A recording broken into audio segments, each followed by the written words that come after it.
Minister in the Prime Minister's office, Maliki Osman, has retired from politics. For the coming election, the 59-year-old spot in East Coast GRC is expected to be taken by PAP new face Haslina Abdul Halim.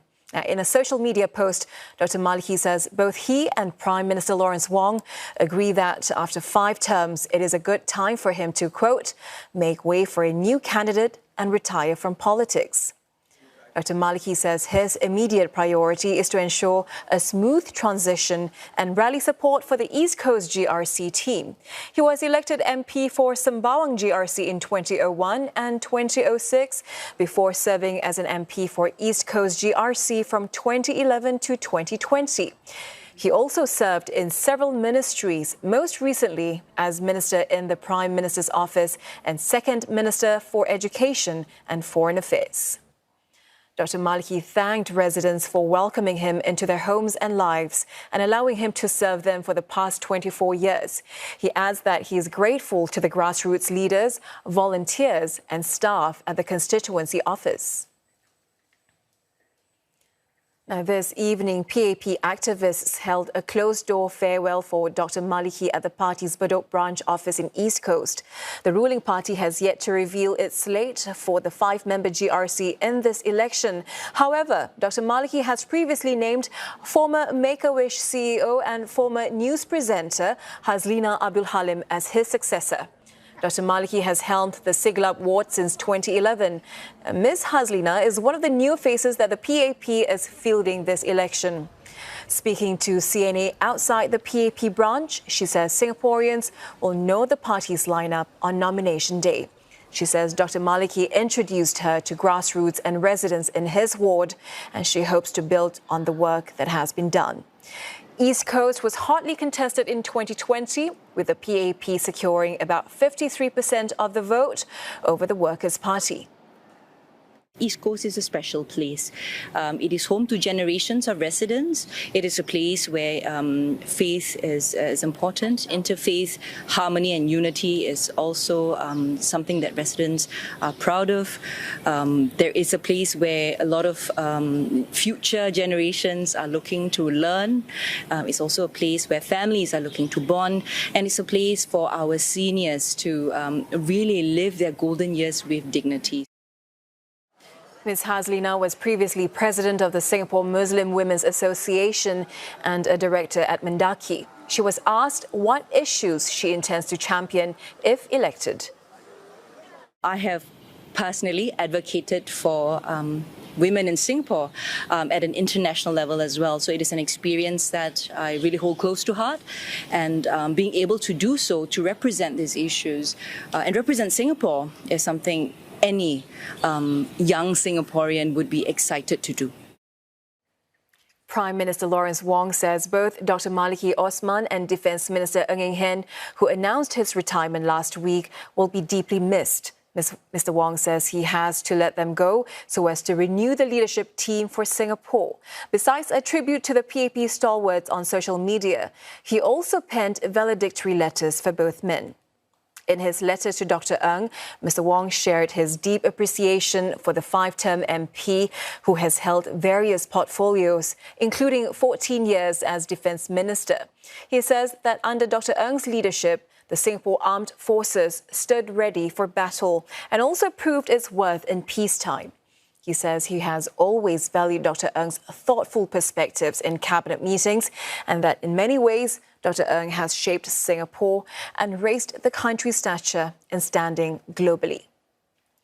Writing to Dr. Maliki, Mr. Wong thanked him for nearly 25 years of service. He says Dr. Maliki displayed the ability to bring people together, bridge differences and energize communities. He says this was especially evident during Dr. Maliki's decade of service at the Foreign Affairs Ministry, where he expanded Singapore's network of friends and helped rally international support for the country's survival and success. Senior Minister Lee Hsien Loong also paid tribute to his longtime cabinet colleagues. He says Dr. Ng was steady in crises and steadfast over the long term, and he always valued Dr. Ng's views in cabinet. Mr. Lee describes Dr. Maliki as a versatile and committed team player, saying he has done much to improve Singapore and its society. He adds that Dr. Maliki worked closely with the Malay Muslim community to uplift lives and navigate complex, sensitive issues. Analysts tell CNA the spate of cabinet retirements shows that the ruling party is serious about leadership renewal and that Prime Minister Lawrence Wong is putting his message of finding his new team of 4G leaders into action. Qiuyi reports. It's my liberation day. Just like that, Defence Minister Ng Eng Hen announces his retirement from politics, the biggest 3G heavyweight to step down ahead of the election so far. Second Minister for Education and Foreign Affairs Maliki Osman has followed suit.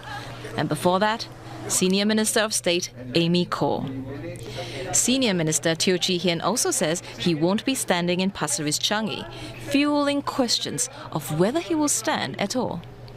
These are individuals that have been in politics for a lot of people, and voters know who they are. And they have been very important figure in driving Singapore to where it is today. The ruling People's Action Party has been talking about renewal for a long time, and observers say voters are looking at this election to see how new Prime Minister Lawrence Wong is translating this talk into action. It does speak to the PAP trying to renew its slates of candidates, both for the election as well as perhaps within the cabinet and for political office holders. So it will remain to be seen how many more will actually be stepping down or perhaps taking more of a back seat when we get closer perhaps to the hustings. Other long-serving MPs who've had their replacements officially named include Heng Chee Hao, a Senior Minister of State for Defence, Lim Biao Chuan of the single-seat Mountbatten, and Sito Ipin, MP of Potong Pasir since 2011. They've not confirmed they're retiring just yet, but amongst those who have are two-term MPs Cheryl Chan and Chong Kee Hyong. Also leaving politics are Ng Ling Ling and Dawn Wee, both elected in 2020. PAP backbenchers usually serve 3 terms before stepping down. Some of them have stated very personal reasons, and I think we can just leave it as that it's a very personal reason. I mean, being in politics is not the easiest because your privacy will be, intruded upon. You literally do not have your own private lives anymore. After the spate of heavyweight exits, the focus now turns to Singapore's next leadership team.